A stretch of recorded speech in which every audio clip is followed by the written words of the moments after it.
بسم اللہ الرحمن الرحیم۔ دوستو، آج کی ویڈیو میں ہم آپ کو خانہ کعبہ کے معجزات کے بارے میں بتائیں گے۔ خانہ کعبہ کے ایسے معجزات جسے جان کر آپ کی عقل دنگ رہ جائے گی۔ خانہ کعبہ دنیا کا مقدس ترین مقام ہے۔ یہ اللہ کا گھر، بہت سے عجائبات ربی کا گھر بھی ہے۔ بیان کیا جاتا ہے کہ خانہ کعبہ کو 10 بار تعمیر کیا گیا۔ تاریخی روایات میں سب سے پہلے فرشتوں نے ٹھیک المعمور کی سیٹ میں زمین پر خانہ کعبہ کو بنایا۔ بیت المعمور کی سیٹ میں زمین پر خانہ کعبہ بنایا گیا۔ بیت المعمور آسمان پر موجود فرشتوں کا کعبہ ہے۔ پھر حضرت آدم علیہ السلام نے اس کی تعمیر فرمائی۔ اس کے بعد حضرت آدم علیہ السلام کے تیسرے فرزند حضرت شیث علیہ السلام نے خانہ کعبہ کی عمارت کو تعمیر کیا، لیکن کئی سال بعد خانہ کعبہ کی دیواریں طوفان نوح میں غائب ہو گئیں۔ آخر حضرت ابراہیم اور حضرت اسماعیل علیہ السلام نے اللہ کے حکم سے اس مقدس گھر کو نئے سرے سے تعمیر کیا۔ ان حضرات کے بعد قوم عمالقہ کے ہاتھوں اس مقدس گھر کی تعمیر ہوئی۔ ان کے بعد قبیلہ جرم نے کعبے کی عمارت بنائی۔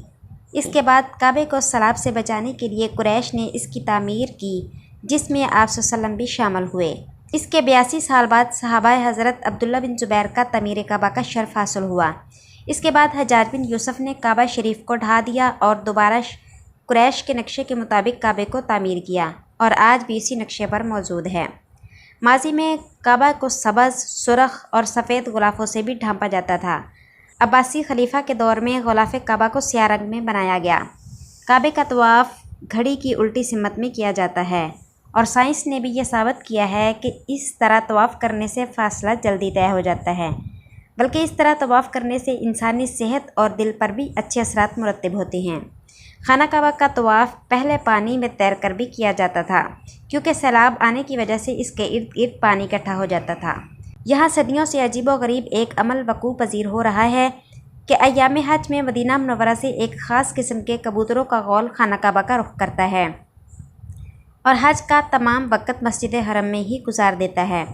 حج مکمل ہونے کے بعد یہ کبوتر واپس مدینہ منورہ میں چلے جاتے ہیں۔